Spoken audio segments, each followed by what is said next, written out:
So you guys want to learn how to mine and make tons of money in Elite Dangerous? Well, you've come to the right place. I'm going to show you guys how to get started mining as soon as possible so you can start making more credits to buy bigger and better ships. I'm going to walk you guys through all the steps needed to get out of the starport and get into those belts with all the information you need to get out on your own. And make sure to stay to the end, and don't forget to leave a like down below because there will be a lot of valuable information throughout this video. Alright, so to get started, we're going to need to pick a ship that is best for us. There are a few ships that can do the job just fine, but when starting out and you don't have a lot of credits, you may want to stick with something a bit cheaper and easier to replace. For new miners, some good ships I would recommend taking a look at would be the Cobra Mark III, the Adder, and the Keelback. My choice, personally, if you have the credits, would be the Keelback. That's what I started out with. It starts at a low cost of 3.1 million credits, and this is a great ship to start mining due to the decent sized cargo hold, the options to equip lasers, and the available hardpoint slots required for every mining tool. And if you don't have the credits, you can earn them pretty quickly by running courier missions for a few hours. And while it may be one of the weirdest or ugliest ships I've ever seen, it really does get the job done. If you have a little bit more money to start out with, it opens up more options when coming to your hull. Some of the more expensive ships I'd recommend taking a look at would be the Asp Explorer, Crate Phantom, if I'm saying that correctly, the Python, which I personally use, and the Imperial Cutter all just work fine. I personally like the Python for deep core mining. It's a medium-sized ship with pretty good cargo capacity and internal space to spare, allowing more modules, also adding to the cargo capacity. It also has pretty good durability and is decently maneuverable within the asteroid belts for its size, making it a pretty easy choice for me. So once you've selected your ship, we can start to fit it with the required equipment. Here's a list of the equipment needed for deep core mining, which I find to be the most profitable. We're going to need a refinery, collector limpets, prospector limpets, detailed surface scanners, pulse wave analyzers, abrasion blasters, subsurface missiles, and a seismic charge launcher. Don't worry if you don't have any idea of what they do right now or what they mean, you don't need to. I'm going to briefly cover what they do, but you'll get a better understanding once we see how to use them in action. But to start off, we need a refinery, which will process the ore you collect, and better refineries can process multiple types of ore at the same time, but that shouldn't be needed for what we're doing. Next, we have our limpets. We have collector limpets and prospector limpets. The collector limpet is a little drone-like machine that will go out and grab the ore and bring it back to your cargo bay without any user input. These limpets do have a lifetime and will need to be restocked once used, but you can purchase more in the advanced maintenance tab. Next, prospector limpets. We use these prospector limpets to view the mineral content of an asteroid from a distance while shooting them onto the surface of an asteroid. These help us identify the valuable materials we're looking for. A detailed surface scanner comes next. This tool will map the surface of planets, but more importantly help us visually identify material hotspots within planetary rings by launching probes onto the rings. And the pulse wave analyzer is the tool we're going to be using the most. After entering the belt, we're going to want to set this off every 5 to 10 seconds, sending out a pulse that will highlight any asteroids with deposits on them, highlighting them in a little orange or yellow. And now we need to get to the resources off the asteroid, so that's where the abrasion blaster comes in. The abrasion blaster is a hardpoint module that allows you to blast the resources off the asteroid so your collector lipids can go to work. And finally, we have the seismic charge launcher. Seismic charge launcher we use to break apart the asteroid by shooting these charges into the fissures on the surface at a set charge level. And for the rest of the ship build, to keep it simple, I would just upgrade the internals how you want it, how you can best afford, and have your cargo maxed out. Alright guys, once our ship is fitted and ready to mine, we have to go out and find the asteroid belts in the planetary rings. These can be found in our galaxy map. Just open it up and look for planets with rings. So let's head over there. Galaxy map. And let's just click something like here. Open up the system map. No rings. Go ahead and go back. Oops, close out there. Maybe V886. Perfect. They have icy rings. As you can see over here, it has low reserves, icy rings. You want to try to find rings with qualities of pristine, major, or common reserves. But low reserves also can have materials there and ore you want, but usually you're going to have less of a chance of finding it. So again, I would try to stay away from anything else that is not pristine, major, or common. So once you have found something that is preferably common or above, go ahead and plot it and head that way.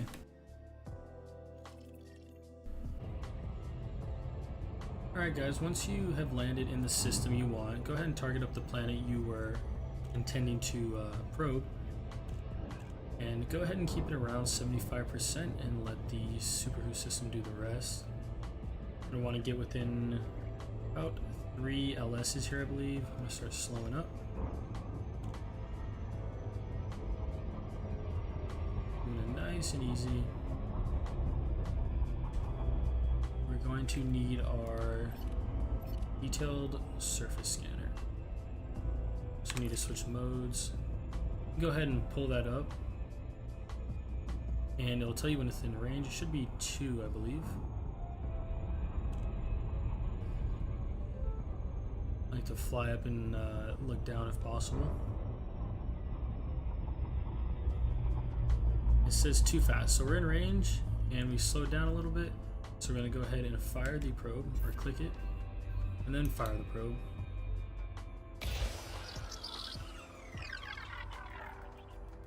Give that a second. Perfect. So now that we're within the range, we launched our probe, and it's going to show hotspots in the ring. All right, guys. I did a little bite more searching, and I found a system with better rings in it. These are common reserves, but to maximize profitability, we want to search for benitoite, serendipite, granditerite, low temperature diamonds, but mainly we are searching for void opals. So those are good alternatives if you don't have any void opals around. But once you see something worthwhile, go ahead and try approaching the hotspot. Let's go ahead and select it over here. I wonder if there's any bigger ones around. This is a pretty good site. There's multiple avoidable hotspots. One's on the other side. I'm fine with this one.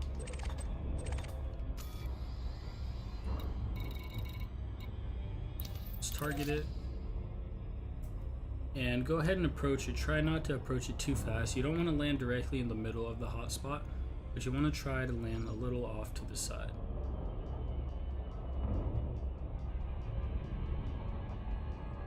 Speed up here. I just try to want to stay within the orange. But again, you don't have to go directly to the hotspot.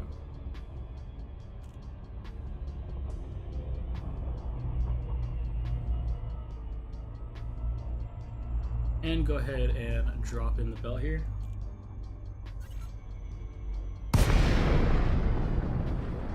Alright, perfect. So once you drop in the belt, you're going to want to pick a waypoint such as the planet or the void opal hotspot. So you want to keep heading in the direction wherever you pick, just so you don't, circle back and cover the same ground twice. We're going to go ahead and pop up our pulse wave scanner here. And while flying to our waypoint, which I'm going to choose as the hotspot, I'm going to want to set off our pulse wave. I'm going to want to set this off about every 5 to 10 seconds, and the analyzer will highlight asteroids with resources that are targetable and profitable in orange or yellow.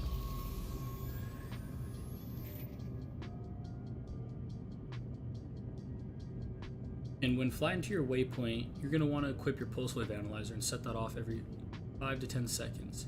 The analyzer will highlight asteroids with resources in orange and yellow. The materials you want will be in a bright yellow and will stand out from the rest. So don't get discouraged if you haven't seen anything for 5, 10, 15 minutes. Sometimes it can take 20 minutes before you find anything. So go ahead and keep searching, keep setting off your pulse wave scanner, and we'll come back when we see something worthwhile.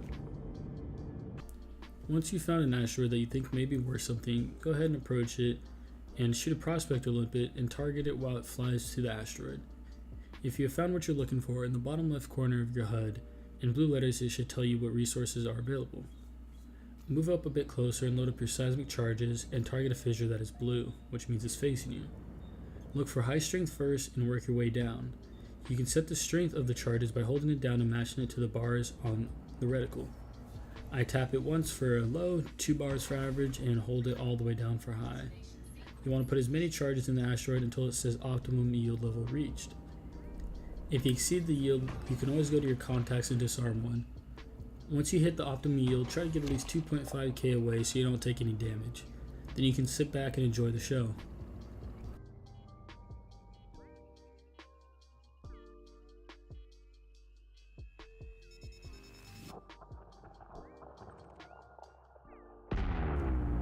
After the asteroid explodes, you need to pull out your abrasion blaster, collect your lipids, and open your cargo hold. Blue icons will show up around the asteroid and you need to target them and shoot them with your abrasion blaster. Also, if you have a gimbaled abrasion blaster, it makes things a bit easier. When you shoot the deposits, small fragments will be thrown into space, which can be manually collected or automatically collected by your collector limpets. These collector limpets will automatically target and collect the fragments, as well as bring them back to your cargo, leaving you to finish shooting off the rest of the deposits. Once you've either ran out of cargo space or prospector limpets, whichever comes first, you're going to want to go back and sell your ore. I like to look up the best prices my ore is selling for locally by using EDDB.